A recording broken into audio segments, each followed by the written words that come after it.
Okay, to continue on, there is a math class. Again, it's one of the APIs that is built into Java. It's one of the jar files that's over here on the left-hand side. And one of the things we can do with that is I can actually say, in this case, I'm going to say contribution is equal to math, and this is in uppercase because it's part of the math class, that POW, left parenthesis, I'm going to say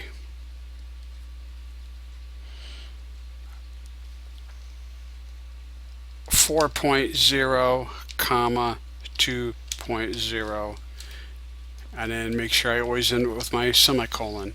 Now, what the heck just happened here? Well, what this is a math power. So it's basically taking 4 to the second power. So it's basically the same thing as saying 2 to the square root, or 2, basically 4 times 4.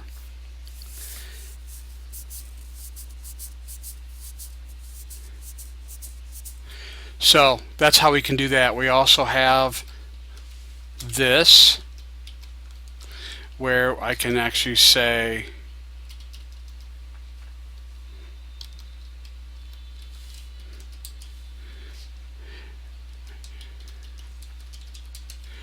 and that that, as you can tell, is square root. Give me the square root of 4. Okay, so there's basically some different built-in math functions. Now, as you saw when I typed in math and I typed in a period, again, this is where I can type in the control space again, and it's going to show me all of the different attributes of the math that we can use. So you can see there's quite a few of them. So, and again, we're not going to get into depth on that, but just realize they are available. Now the next thing we're going to do is let's talk about, so let's say I have, I've got, let me create another variable. I'm just going to say double CNT equals 0. So if I wanted to add 1 to CNT, I could say CNT is equal to CNT plus 1, and then basically put my, so what I've done in there is I've taken and added 1 to count. But another thing we can do is I can say CNT plus equal 1, and that does the same thing as adding 1 to itself. I can also do CNT minus equal 1, and that will do just what you thought. It will subtract 1 from count. So that's kind of a nice way to do that. I could also do this.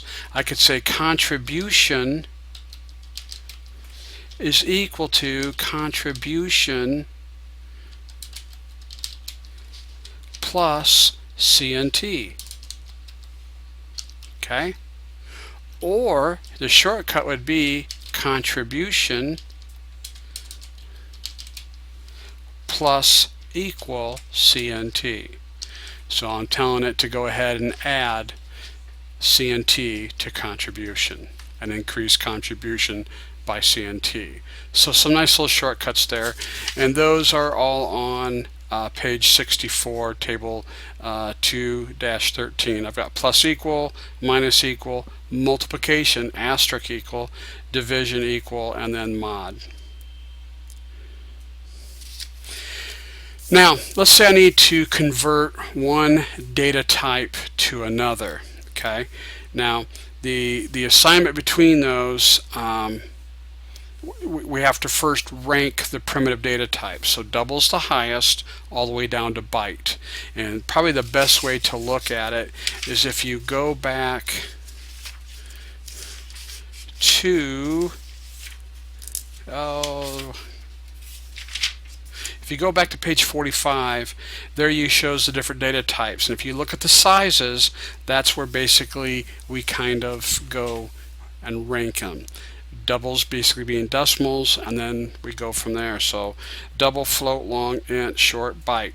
So even though a long and a double are the same length, they're both 8 bytes, one has decimal places, so that they have a higher ranking than just a primitive. So we have this thing called a cast operator, and the way we cast is, for example, if I had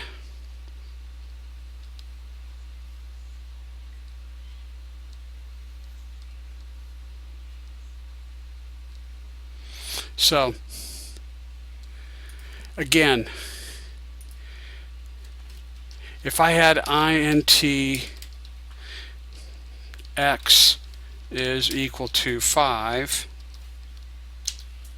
and then I come down here and I say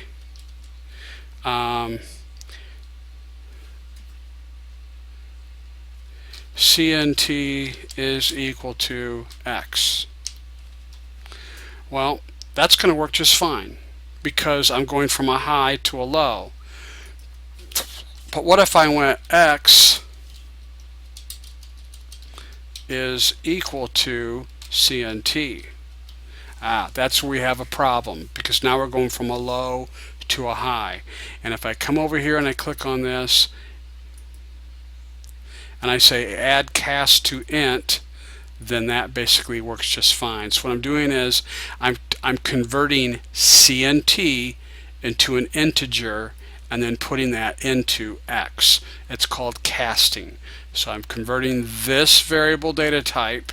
So if CNT had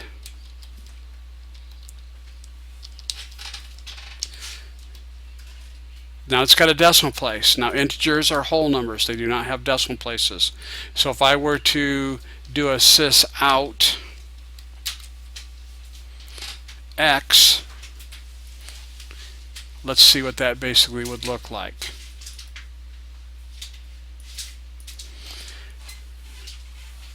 And notice all it prints out is a 5. Why? Because it is an integer data type. It just truncates whatever's after the whole number. So it's called casting, and you just put the parentheses and then the data type you're trying to cast to in front of that data type. So in this case is a double. I want to convert it to an int and then put it into an int data type. Casting.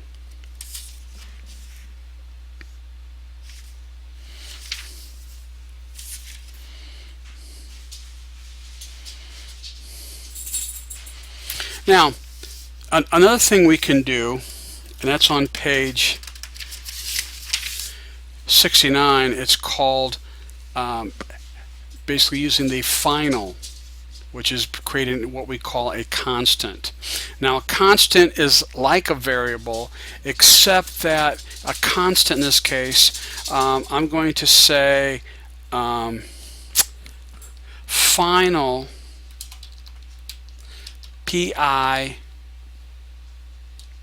whoops, sorry, I have to give it I have to give it a data type first. Double pi is equal to 3.1459.